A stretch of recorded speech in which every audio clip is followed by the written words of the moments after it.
Buenas tardes, iglesia. Dios los bendiga.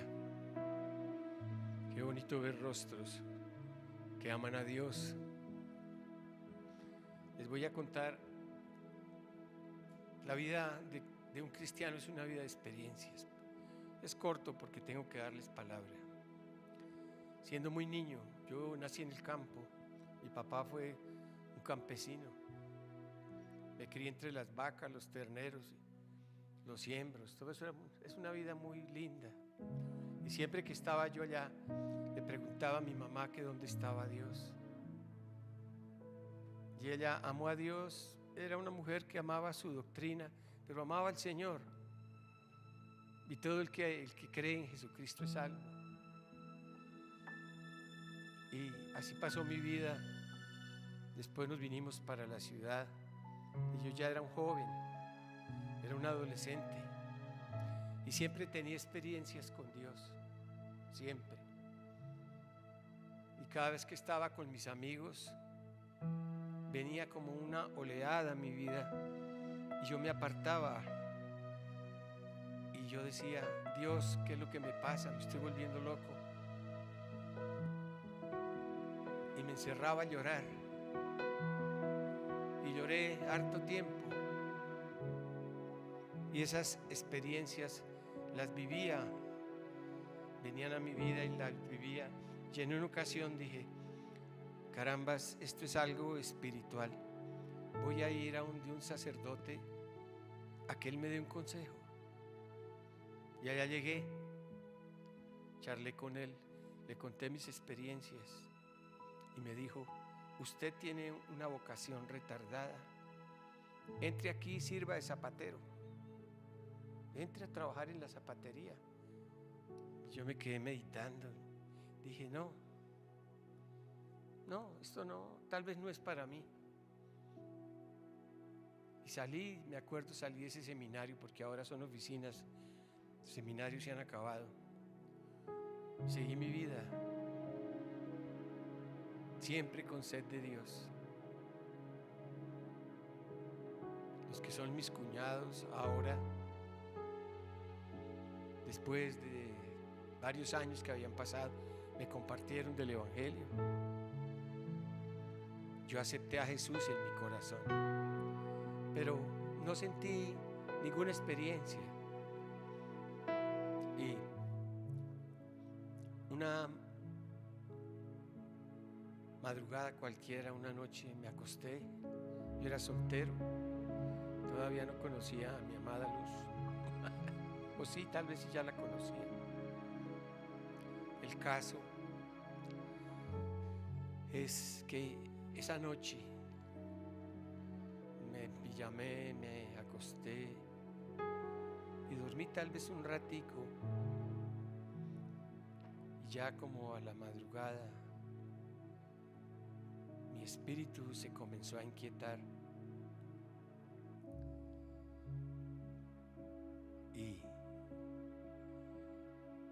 estaba en la habitación boca arriba, acostado. Y de pronto a esa habitación entró el mismo Señor y me visitó. Las cosas espirituales a veces van pasando y como que a uno se le olvidan por la vida, por los afanes, por todo. Pero hoy quería recordarlo. Y fue una experiencia tan maravillosa, tan gloriosa, lo que yo experimenté con Dios. Mi espíritu tenía hambre de Dios, quería de Dios, lo anhelaba en mi corazón. Y se me manifestó el Señor en esa madrugada.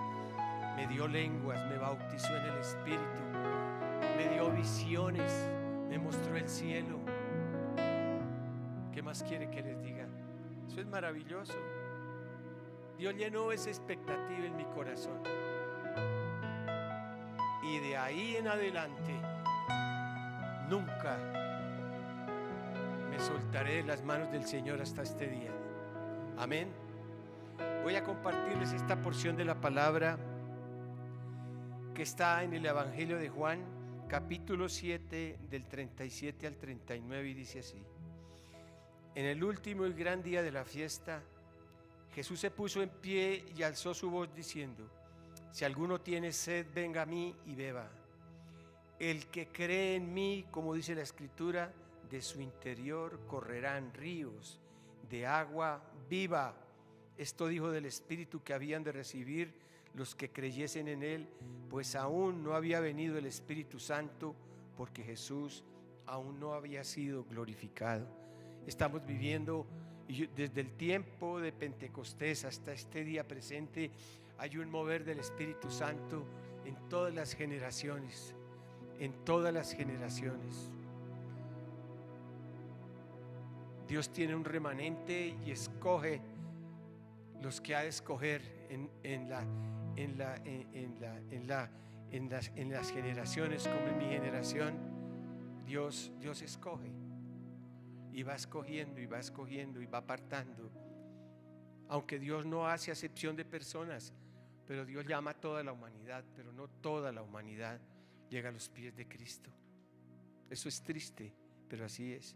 Pero sin embargo Dios murió por toda la humanidad, por todas, por todos, y le da oportunidad al hombre hasta el último momento de su vida.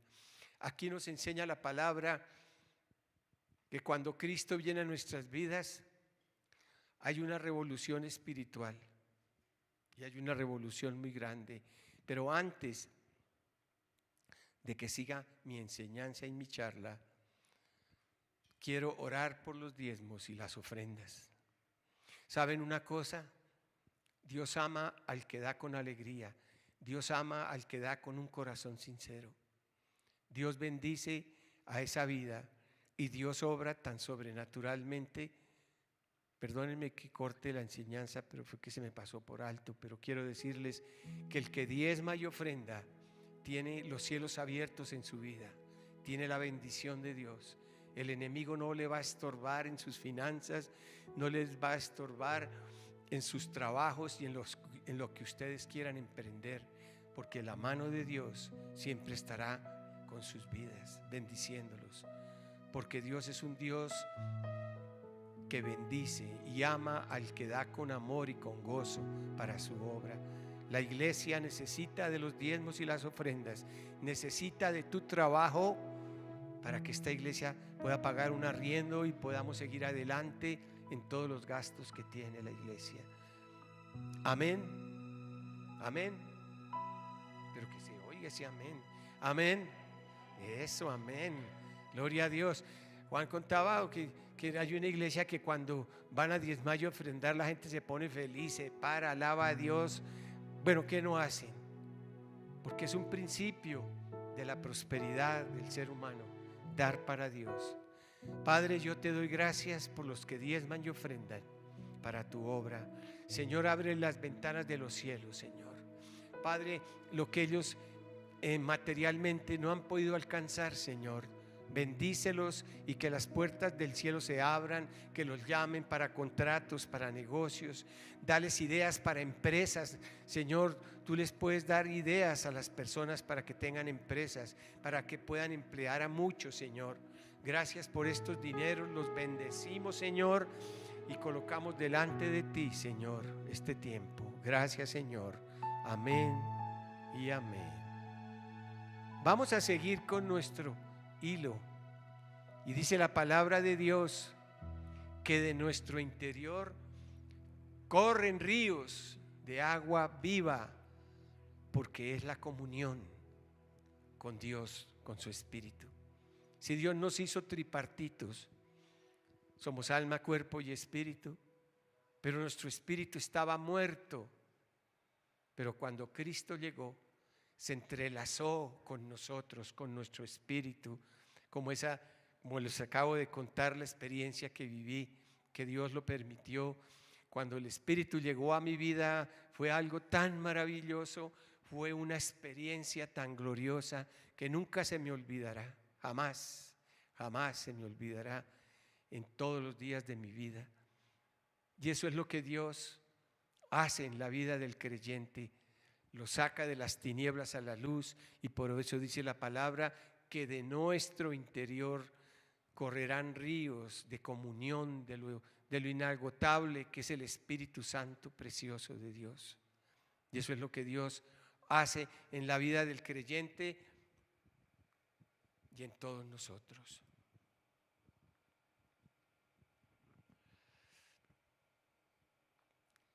En el libro de Isaías 26, capítulo 26, del 8 al 9, dice la palabra de Dios.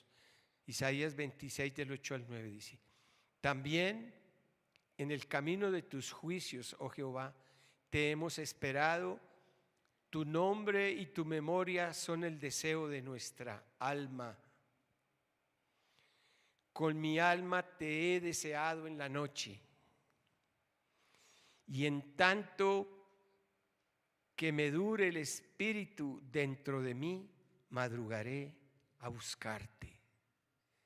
Te deseo en las noches, te deseo en el día, te deseo a las madrugadas, te deseo a todo momento, Señor, porque Dios nos hizo para que lo adoremos, para que lo honremos.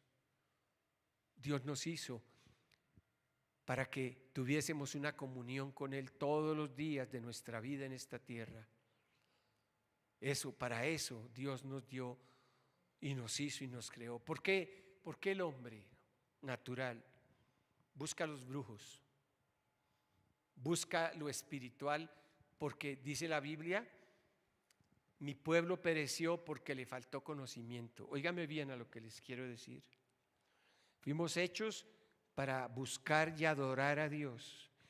Hay algo innato en nosotros que Dios puso, y es buscar lo que no vemos, lo espiritual. Pero cuando no estamos orientados en el conocimiento verdadero de Dios, entonces muchas personas se van a doctrinas de error, muchos se van a la brujería, se van a la hechicería, y ahí quedan enganchados. Por eso Dios dice en su palabra: perecieron porque no tuvieron conocimiento mío. Entonces, fijémonos que primero Dios nos hizo a su imagen y semejanza. Segundo, nos dio de su espíritu para que tengamos una comunión con Él. Tercero, Dios hizo al hombre para que lo buscásemos. Porque cuando el Espíritu Santo llega a la vida de la persona, podemos entender lo que es un llamado de Dios, lo que es tener una comunión con el Espíritu Santo. Gloria a Dios. Miren, hermanos, en la oración hay como niveles. Cuando nosotros tenemos un hábito, digan un hábito, tenemos un hábito, tenemos una costumbre, un deseo, un anhelo de buscar a Dios, nuestra condición espiritual va a crecer y va creciendo. ¿Por qué razón? Porque yo alimento mi comunión con el Espíritu Santo, al Padre y al Hijo. Entonces, cuando nosotros comenzamos a anhelar una vida en oración, lógico, hay algo natural, algo que Dios ha puesto en el ser humano, que es el deseo y el anhelo de ver el rostro de Dios, de anhelar su presencia, como canta la canción, como la cantamos ahora. Y entonces a nuestra vida viene una revelación, porque la Biblia dice la Biblia que Dios nos dará los secretos muy guardados que Él tiene para que lo conozcamos. En el hombre natural, un hombre que tiene una idea, y esa idea la lleva al mundo espiritual, y en ese mundo espiritual él ve el anhelo, el invento, lo que quiere él hacer, una empresa, o se quiere casar, o quiere formar un hogar y anhela una esposa, o la tiene, en fin. Eso se va madurando en el mundo espiritual. y se hace una realidad y se hace visible ante los ojos físicos. Cuando nosotros buscamos a Dios, ¿qué anhelamos? Su presencia. Anhelamos que nos hable, que nos guíe.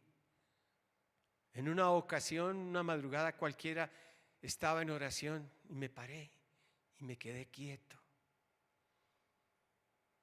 Estaba adorando a Dios, tenía la música puesta y le dije estas palabras.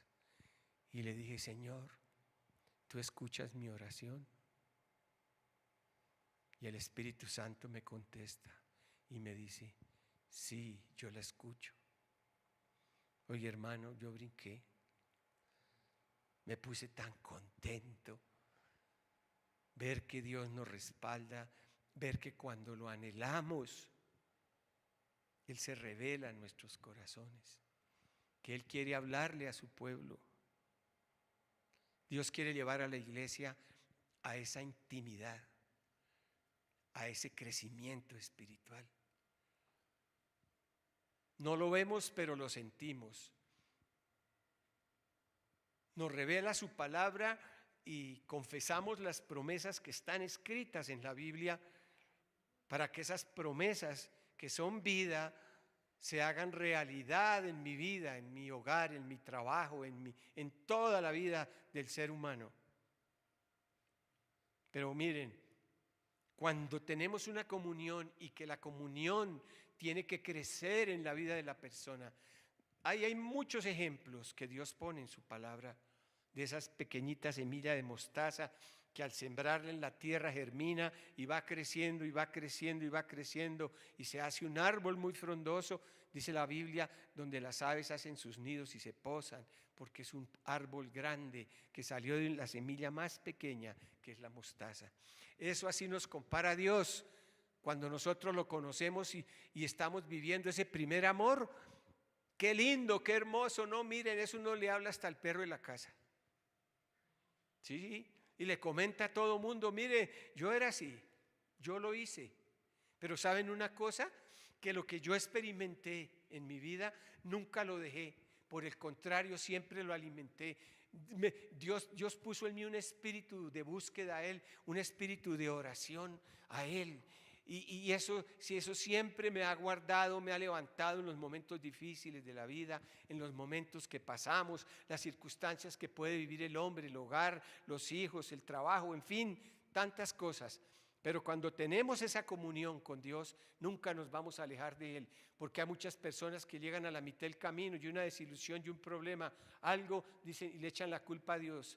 No, Señor, ¿qué pasó? Mire esto, si yo te busco, si yo hago esto, si yo diezmo, ¿por qué esto? ¿Por qué lo otro, Señor? Se me murió un hijo, me pasó esto, me pasó lo otro. Le echan la culpa a Dios y no entienden que es su propio pecado. La Biblia dice: buscar a Dios mientras Él pueda ser hallado. Y lo hallamos en cualquier lugar. Mire, aquí por fe Él está acá presente.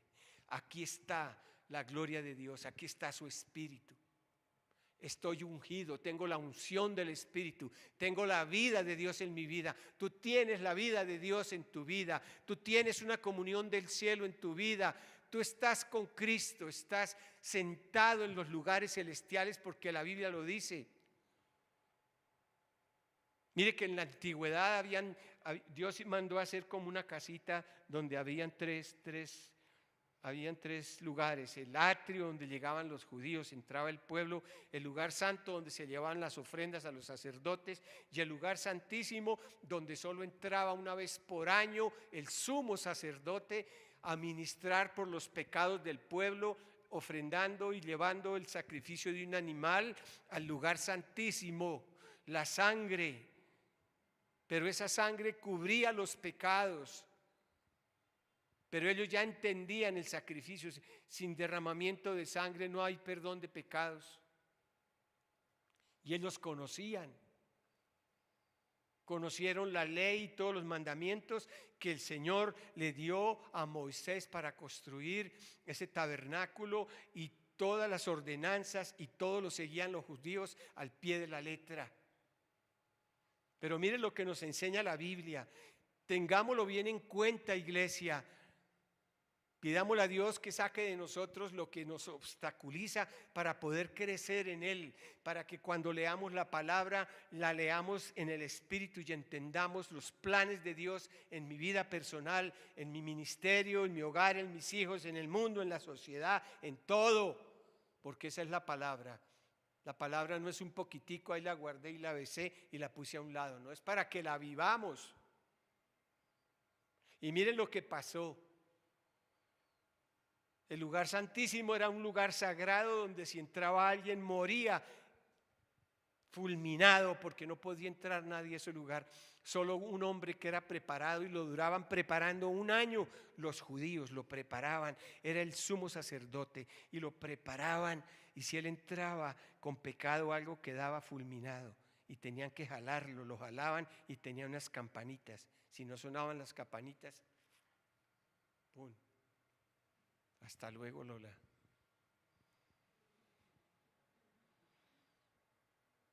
Cuando el Señor Jesucristo, ahora que lo vamos a celebrar la semana entrante, moría en la cruz, cuando su espíritu salía de su cuerpo, cuando le dijo: Padre, ¿por qué me has abandonado?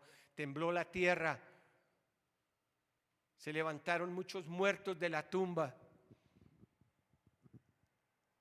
y el velo que separaba el lugar santo del lugar santísimo, dice la palabra y nos enseña la palabra, que ese velo se rasgó en 2 de arriba a abajo. Y esa sangre que Cristo derramó en la cruz no quedó allá en el suelo ni se secó. La acabó el viento, la lluvia o los años, los siglos. No, esa sangre está viva y está sobre la tierra, y es la sangre que nos lava y nos limpia. Es la que nos da acceso para entrar nosotros al lugar santísimo, porque tú y yo somos sacerdotes y reyes aquí en la tierra. Tú entras a la presencia de Dios en la oración, entras al lugar santísimo. Mire qué privilegio. ¿Por qué no conocemos a fondo esos principios tan sencillos de lo que es la oración ante Dios? Porque debe ser un deleite, debe ser algo sublime, donde tú lo adoras, donde tú lo glorificas, donde lo exaltas, porque Él conoce todas tus necesidades. Todos tus problemas los conoce Él, pero tú entras a ese lugar de gloria cuando estás orando, le dices: Dios, gracias porque esa sangre me abrió un camino al lugar santísimo, porque puedo llegar ante tu altar, y aquí me humillo ante tu presencia, Señor, y lo adoras, y allá comienzas a tener una comunión de 1 o de 2 horas o el tiempo que sea con Dios. Amén. Entonces mire lo que es la presencia de Dios. Y es lo que anhelamos. Mire, un hombre que anhelaba la presencia de Dios, que anhelaba el fuego de Dios, y vamos a leer esta historia. Póngale cuidado, a ver, abran bien sus oídos espirituales.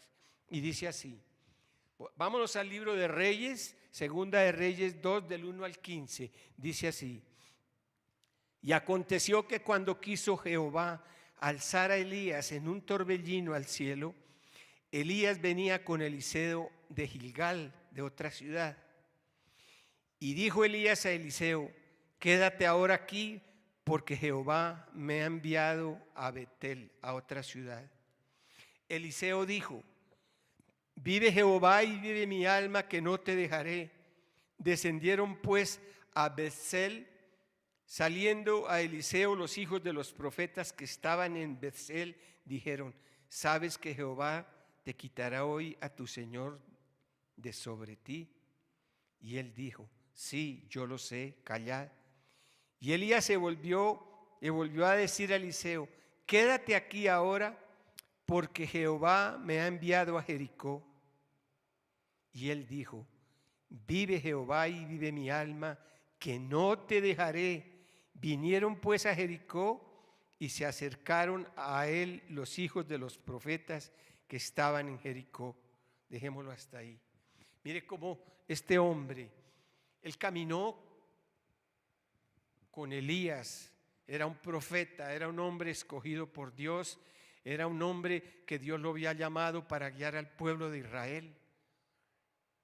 Era un Dios que tenía revelación de Dios, directa de Dios. Era un ungido de Dios, era un profeta de Dios, reconocido por el pueblo. Los judíos, cuando alguien dice yo soy un profeta de Dios, ellos hacen que profeticen. Y si lo que ellos han profetizado no se cumple, dicen este no es un profeta de Dios. Así son los judíos, son celosos. Ellos son celosos de su doctrina. Y sí, Dios dejó profetas en la tierra. Dios nos dejó a nosotros y nos puso sobre la tierra. Nosotros somos reyes, somos sacerdotes. Dios derrama sus dones por su espíritu. A unos llama apóstoles, a otros profetas, a otros evangelistas, maestros, misioneros para la obra de Dios aquí en la tierra. Mire lo que Elías era un muchacho, Eliseo, Elías era su patrón, era su jefe, era su maestro. Y Eliseo siempre estaba al lado de él, ya donde quiera que iba, él le decía, quédate aquí en Jericó. Y él decía, vive Dios, vive mi alma, que no lo voy a dejar. Y así pasaba de ciudad en ciudad y siempre le decía, quédate aquí porque voy a ir a Betel. Y él decía, no, vive Jehová, vive mi alma, que no te voy a dejar, Elías. ¿Por qué? Porque él anhelaba lo que ese hombre tenía, porque él lo veía y él decía, yo quiero ser como él. Y tú y yo, todos anhelamos, porque todos, sin excepción de cada uno de nosotros, tú tienes al Espíritu Santo de Dios, tú eres iglesia de Dios, tú debes anhelar lo que está escrito en la palabra, porque eso se cumple en tu vida. Si tú lo anhelas, Dios lo da. Cuando Dios habla en el libro de Primera de Corintios, que hablan sobre los dones espirituales, ¿qué dice la palabra? Lo que el Espíritu Santo da. Dice, anhelen mis dones, anhélenlos. No dice ahí, téngaselos presto por un rato y úselos. Dice, anhélelos. ¿Qué hacía Eliseo? Anhelaba lo que había en Elías. Anhelaba esa unción gloriosa que era poderosa. Era un hombre traspuesto por Dios. Lo ponía en un continente, lo llevaba a otro lugar para que hablara, para que exhortara a los reyes. Estaba entre los ricos, entre los poderosos de esas generaciones. Era un hombre respetado. ¿Saben por qué? Porque esa unción gloriosa, esa presencia que este hombre tenía, era la que rompía los yugos. Esta unción era la que hacía que las naciones llegaran a él y le pidieran consejo. Y eso es lo que Dios hace con sus ungidos en este tiempo también, porque Dios es el mismo de la antigüedad, de ayer, de hoy y de mañana. Él nunca cambiará, y Él quiere levantar a esos Elías y Eliseos en este tiempo. Si hay una disposición en tu corazón, Dios lo hará. Anhela mis dones, anhélalos. Yo quiero, Señor. Yo anhelaba la palabra de ciencia, palabra de conocimiento. Cuando conocí un pastor que llegó de Estados Unidos, se paró en un púlpito y comenzó a hablarle a las personas, y las personas venían, sí, Señor, gracias por esa palabra. Lloraban, se compungían, y bueno, era tremendo. Y yo parado ahí, yo caminaba y yo decía, yo anhelo esos dones, Señor. Yo quiero servirte así, Señor. Yo quiero eso, Padre. Nosotros buscamos lo espiritual, no lo material. Esto espiritual es basura. Esto material, se queda aquí en la tierra. Todo es efímero. Este mundo es un mundo que pasa. Por eso dice Dios, no hagamos tesoros aquí en esta tierra, hagamos tesoros en los cielos, porque ya son eternos. Y si sabes cuál es el tesoro que Dios quiere que tú atesores aquí en la tierra para Dios, son las almas a quien tú le vas a predicar, les vas a hablar y les vas a decir, yo tuve esta experiencia con Dios. Ahora sí sé verdaderamente que soy salvo y tengo vida eterna, y quiero traerte las buenas nuevas a ti. Y yo sé que la palabra que salga de tu boca va a salir ungida, porque va a salir con vida, porque es la misma presencia de Dios que reposa en ti, y ganarás almas y serás ganador de almas. El Señor quiere que su iglesia refleje lo que Él fue aquí en la tierra como un hombre. Lo que acaba de decir Juan ahorita, Él pasó hambre, necesidades, frío, persecuciones, envidias, de todo sufrió Él como un humano, pero él siempre estuvo agarrado del Padre, siempre en comunión con el Padre para afrontar todo lo que se le venía en su ministerio, hasta que fue llevado a la cruz y allá mismo todos lo escarnecían y todos se burlaban de él, pero no sabían que Dios había vencido y que estaba venciendo en esa cruz del Calvario y que estaba exponiendo a Satanás y a todos sus demonios y todas las maldiciones y todo lo que había en contra tuya y tus generaciones las estaba anulando él allá, esas actas de los decretos. Por eso hoy podemos hablar con libertad. Yo soy un santo, yo predico la palabra, quiero llevar una vida recta, quiero llevar una vida en comunión con Dios, queremos estar alegres, contentos por toda circunstancia que venga. Mire la vida de este hombre, mire cómo Dios lo fue guiando y cómo este hombre anhelaba lo que tenía Elías. Y dice así la palabra, dice: ¿sabes que Jehová te quitará hoy a tu señor de ti? Y respondió: sí, yo lo sé, callad.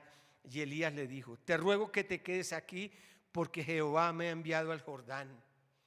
El río Jordán es un río de historia, es un río donde el Señor se bautizó, es un río que se abrió y se detuvieron las aguas arriba para que el pueblo de Israel entrara a la tierra prometida. Era un río hermoso, precioso, con historias que vio el pueblo de Dios y ellos querían su río. Y mire lo que dice la palabra: ellos tenían que llegar a ese río. ¿Sabe por qué? Y vamos a seguir adelante. Y dice así, y dice: y vinieron 50 varones de los hijos de los profetas y se pararon delante de ellos, y ellos dos se pararon junto al Jordán. Y tomando Elías su manto, lo dobló y golpeó las aguas, las cuales se apartaron a uno y a otro lado, y ambos pasaron por lo seco. Cuando habían pasado, Elías dijo a Eliseo: pídeme lo que quieras que haga yo por ti. No se lo dijo antes, vea. No se lo dijo ni en Betel, ni en Gilgal, ni en las otras ciudades. Él estaba como probando el corazón de su siervo. A donde quiera: quédate aquí, quédate allí, yo me voy a hacer mi mandado y después vengo por ti. No, no. Y él decía: no, yo me voy contigo a donde quiera que vayas, yo no voy a perder esta amistad. ¿Qué tal que no vuelvas? ¿Yo en qué voy a quedar? No, yo me voy contigo. Y así lo hizo, vea. Siempre pegado a su maestro, aprendiendo de Dios. Es que es aprender de Dios. ¿A qué hemos venido a este lugar? ¿Aprender de quién? ¿Del mundo o de Dios? ¿De qué? ¿De qué? Amén, de Dios. Vamos a salir edificados porque es la palabra, porque es su presencia. Y eso anhelaba Eliseo. Cuando Eliseo vio que este hombre poderoso en las manos de Dios dobla su manto y toca las aguas del Jordán, y el río Jordán se abre en dos y pasan por lo seco al otro lado. Hoy el río Jordán, esas aguas se abren para tu vida, se abren para tu vida. Vas a pedirle a Dios, como le dijo allá: pídeme lo que quieras y yo te lo voy a conceder. ¿Qué le vas a pedir a Dios? Ya estamos en el Jordán y vamos a pasar por la fe al otro lado, creyendo en las promesas de Dios. Pídeme lo que quieras. ¿Y qué le dice Elías? ¿Qué le dice Eliseo a Elías? Le dice: dame una doble porción de tu espíritu. Y él le contesta y le dice: cosa difícil me has pedido. Pero le pone una condición, y la condición le dice: yo voy a ser arrebatado por un carro de fuego. Si tú vas a ver cuando yo sea arrebatado, sí, y si no lo ves, no. Y él quedó fijo, sus ojos fijos, esperando el arrebatamiento del profeta de Dios que fue llevado al cielo en cuerpo, alma y espíritu, porque él no vio la muerte. Hay dos hombres en la Biblia que no vieron la muerte, que fue Enoc y fue el profeta Elías. Y así se desenvuelve esta historia. Y el profeta Eliseo le dice: dame lo que tú tienes, porque yo lo anhelo en mi corazón. Cuando nosotros le decimos a Dios, Señor, dame de tu presencia, Señor. Dame de tus dones, Señor. Yo los quiero poner en práctica en la iglesia, Señor. Yo no quiero seguir viviendo una vida muerta o religiosa. Quiero tener esa comunión contigo todos los días, Señor. Aviva ese fuego. Mire que el apóstol Pablo le decía a uno de sus alumnos, que era Filemón, le dijo, no era Filemón, no me acuerdo el nombre de él, Timoteo, le dice Timoteo, mire Timoteo, yo te exhorto a que avives el don que hay en ti, o sea, el Espíritu Santo.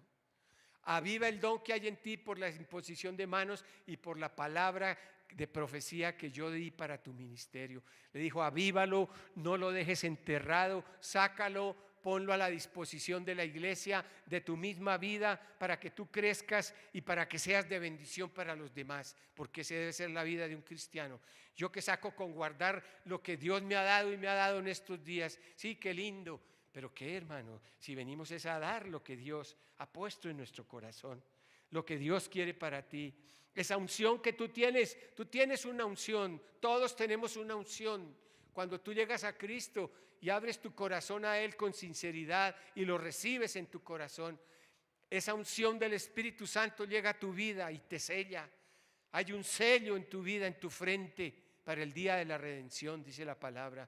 Pero esa unción que tenemos, o la vas a dejar así o vas a permitir que ella crezca. Y es cuando tú comienzas a crecer, cuando te comienzas a negar a ti mismo, cuando ayunas, cuando oras, cuando lees la palabra, cuando meditas en ella, cuando llevas una vida ordenada en tu casa, en tu hogar, tu esposa, tus hijos, tu trabajo, todo. Ahí va la unción, ahí va, Dios está formando tu carácter, ahí te va nivelando, ahí te va calibrando, como dice el mundo, pero tú vas creciendo en el poder y en la amistad con el Espíritu Santo de Dios.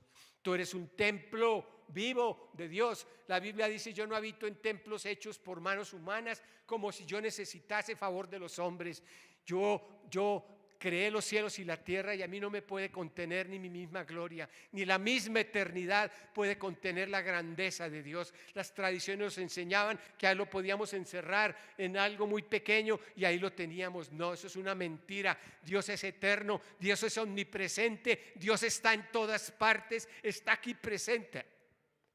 Está en nuestro corazón, está en ti, está en mí, de que esa amistad, de ese gozo, esa alegría que tenemos todos nosotros crezca en nosotros, crezca en tu vida. La unción va a crecer, tu ministerio va a crecer. A lo que Dios nos ha llamado va a ser de bendición. Lo que emprendas en tu vida va a ser de bendición. Tu trabajo, Dios te va a dar ideas, te va a llevar a cosas diferentes. Dios va a manejar tu economía, tu hogar, tus hijos, porque estás tú bajo la cobertura, estás bajo la nube, estás en la comunión con el Espíritu Santo de Dios. Lo anhela, iglesia, lo anhelan en este tiempo, lo anhelan como lo anheló este hombre, lo anhelan, iglesia. Tú anhelas un cambio en tu vida. Aquí no importa ni la edad, ni el tiempo, ni que tengo esta oportunidad, porque miren, cuando el Espíritu de Dios va creciendo en la vida de la persona, los yugos se pudren. Lo que hay, lo que heredaste de nuestros antepasados, se pudre. Por causa de la unción, los yugos se pudren. Y tu vida va a ser una vida más en libertad. Y vas a decir, mire, lo que para mí era difícil, ahora yo lo emprendo de una manera diferente. Mi trabajo es diferente, mis finanzas, mi hogar, mi relación de hogar es diferente. Todo es diferente porque está la presencia viva de Dios, porque Dios está rompiendo esos yugos de esclavitud con que viene la raza humana. Mi pueblo pereció porque le faltó conocimiento. Colombia, nuestra nación, necesita tanto de ti y de mí por los tiempos tan difíciles que podemos ver que se vengan. Pero nosotros tenemos la autoridad y el poder de una iglesia unida, de una iglesia en comunión para quitar o poner reyes. Porque si ponemos a todo un Dios que nos puso en su tierra, que es Colombia, Colombia no es de los colombianos, sí, nacimos en esta tierra, pero esta nación le pertenece a Cristo y es a su iglesia y es a todos nosotros que estamos empeñados y queremos que se extienda su reino en esta tierra. Amén. De manera pues, iglesia, que Dios les pone un desafío.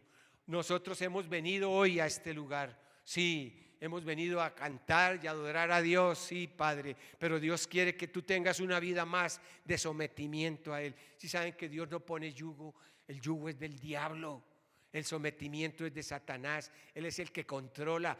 Cuando Dios te llama a ser un hombre de oración, un hombre de estudio de la palabra, un hombre que predica, eres un hombre de paz, de gozo, y todas las cosas se te van a añadir. Porque la Biblia dice que si buscas primeramente el reino de Dios y buscas la justicia de Dios, todo se te va a añadir.